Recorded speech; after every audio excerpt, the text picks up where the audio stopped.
this episode, see a plate with a face, me do this, and I sit at a red light.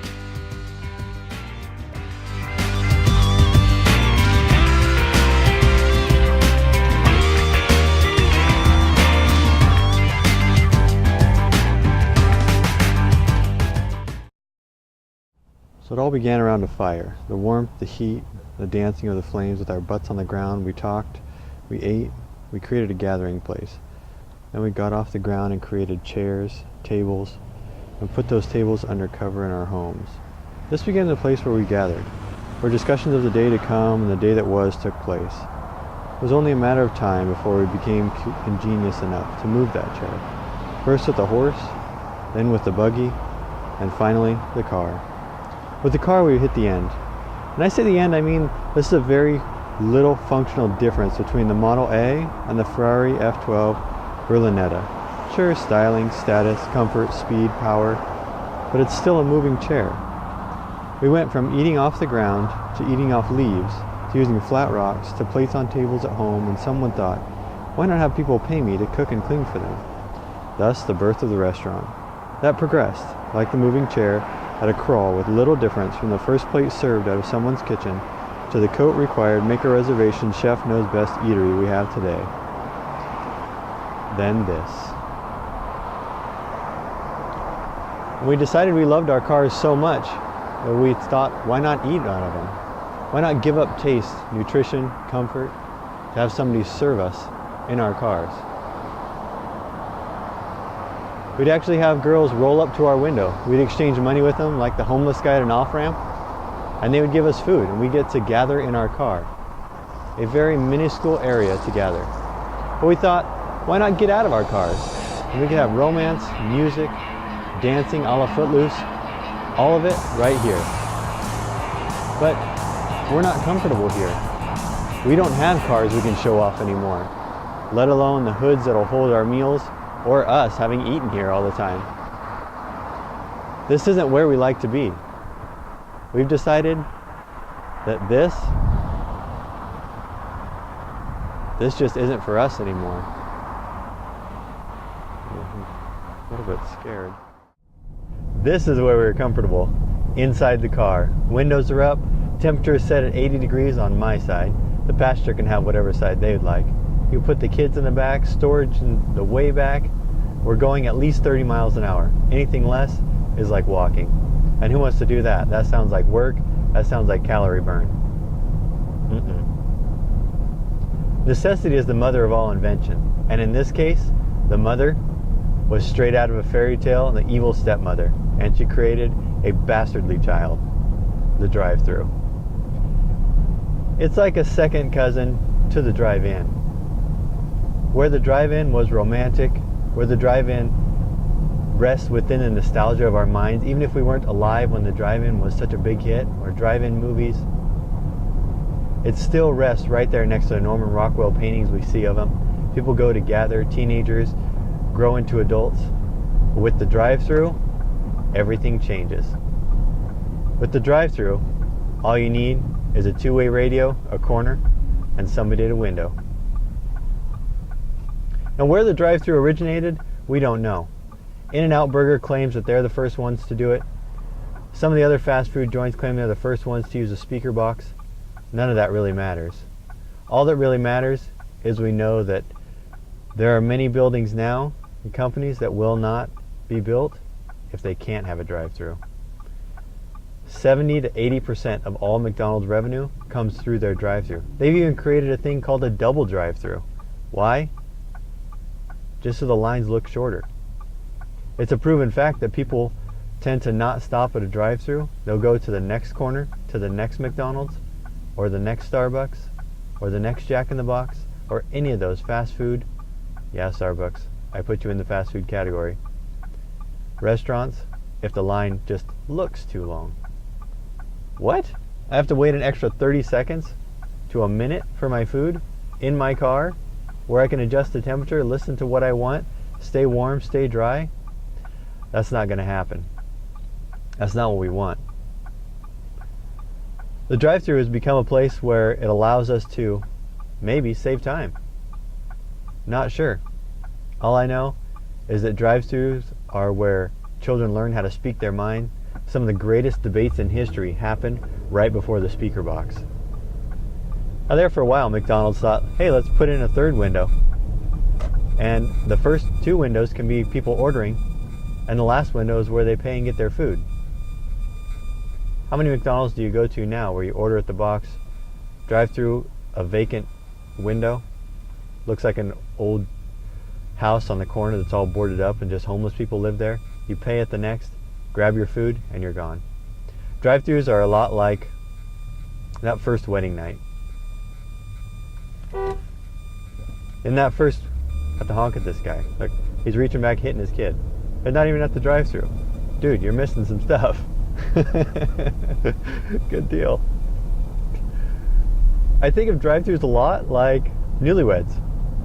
Because what happens? All this anticipation. What do you want? What are you going to get? We're talking to the kids about, okay, they have pink donuts, or will they not have pink donuts? Will they have the cake pop? I don't know what she's going to want.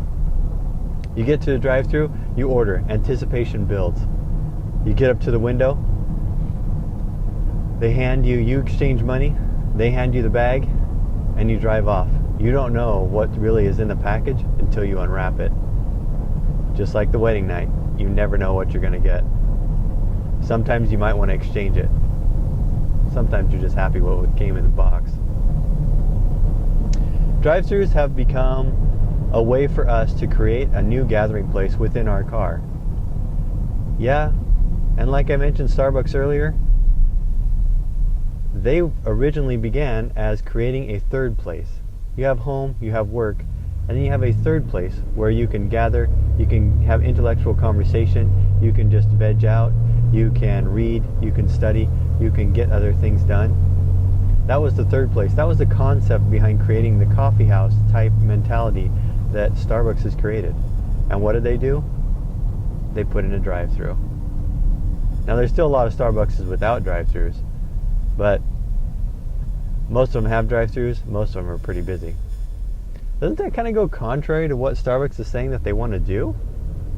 Creating a third place where you can get your meal and your drink very quickly in your car so you don't even have to wait there?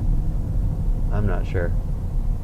All I know is that drive-thrus are one of the best places to try out different voices if you're a comedian, if you're trying to impersonate.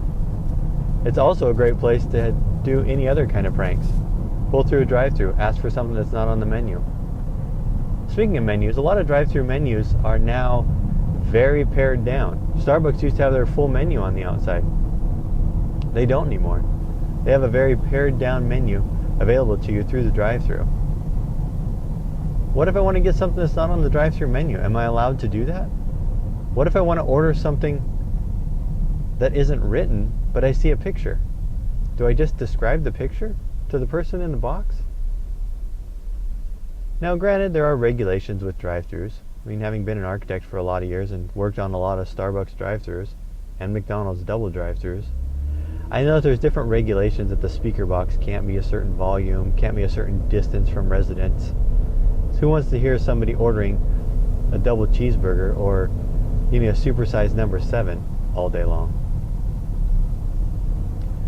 But even with that, they've added cameras. So a lot of times your drive-thru workers will be complimenting the people coming up to the drive-thru. I pulled into a drive-thru one time and ordered my coffee, and I was complimented on the hat I was wearing. She asked me if I had the boots to match. I wasn't even wearing pants. It happens. Now the odd thing about drive-thrus is there are some places that only go by drive-thrus. You can't go in. There's no walk-up window. What happens then? You can't order from them. You must be in a car to go through a drive-thru legally. Why? They're worried about pedestrians getting hit. Am I not at risk when I park my car and I walk across a parking lot to get into the store, but yet I can't walk through a drive-thru even if it's a drive-thru only location? Drive-thrus are much, much faster though, right? Here we are pulling into a Starbucks drive-thru. This should go relatively quickly. I'll be in and out in no time.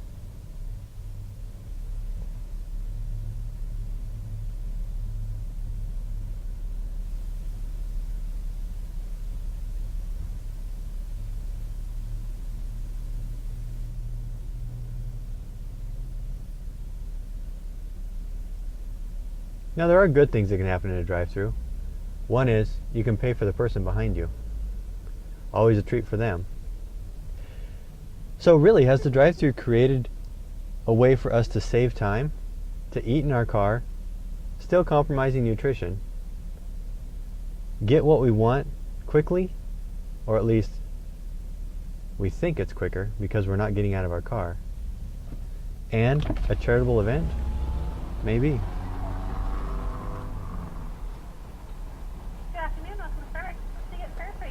May I have a venti dark roast with light ice, please? A venti dark roast with light ice? Yes. Alrighty, was there anything else? No, that's it. Alright, 246, I'll see you at the window. Thanks.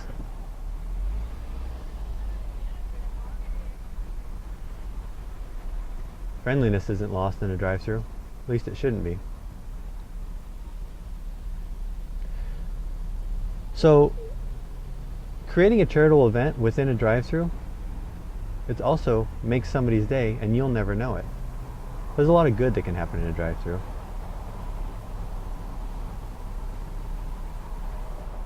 This was fast, remember?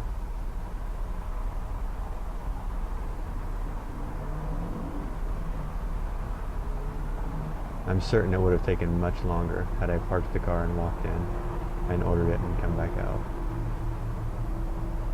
It had to. I mean, shutting off the car and turning it back on, that takes quite a while, right?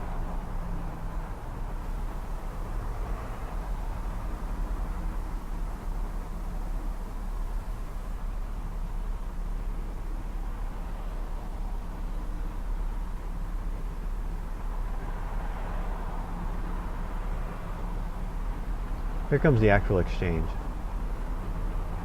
Now, I'm still protected by the steel of my car. She's going to be protected by the brick of the building. That's the way we like it. We're not too keen on people coming right up to my window, and I have to have my window rolled all the way down to get my coffee in it. No, that's not comfortable. Let's just stay safe within each of our enclosures.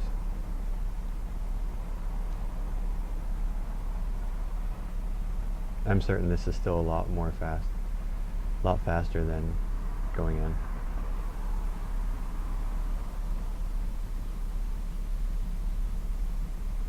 Oh yeah. Even though I see that there's nobody inside, this has to definitely be faster. No.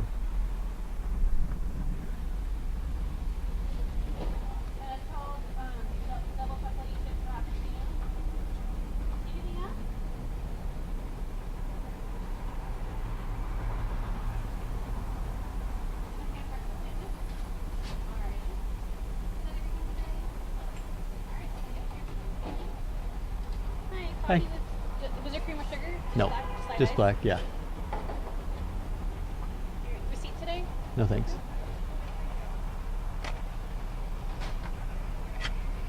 No, you're welcome. Great. Thanks. Have a good day. Thank you, you too. See? Much faster. Now there is the risk of you getting something that you didn't really order. Again, back to the newlyweds. It's almost like you're gambling every time you go through a drive-thru. Are they going to get my order right? Am I going to have to sit here and hold up all these people behind me? And if I don't get what I ordered, is it going to be something I like anyway? I might discover something a little bit new. You never know.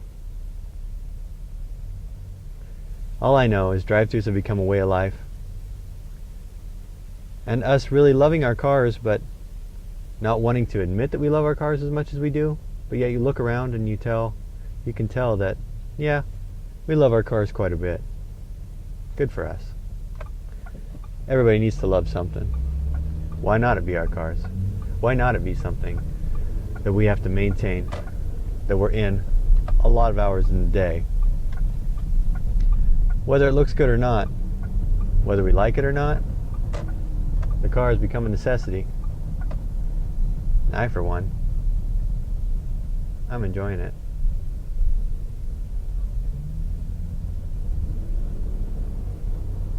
Besides, where else can you go through and get coffee, alcohol in 36 states? There's alcohol drive-throughs. There's a politician that's a drive-through, strip club drive-throughs. And actually, in this area, the strip club drive-through and the coffee drive-through have merged into this fascinating little thing called bikini baristas. There's some rules that go along with that, and maybe one day I'll do a blog on it. But for now, I'm Sean. Love your cars. Stay in your cars. Get stuff done in your cars. Best of all, order stuff in your car.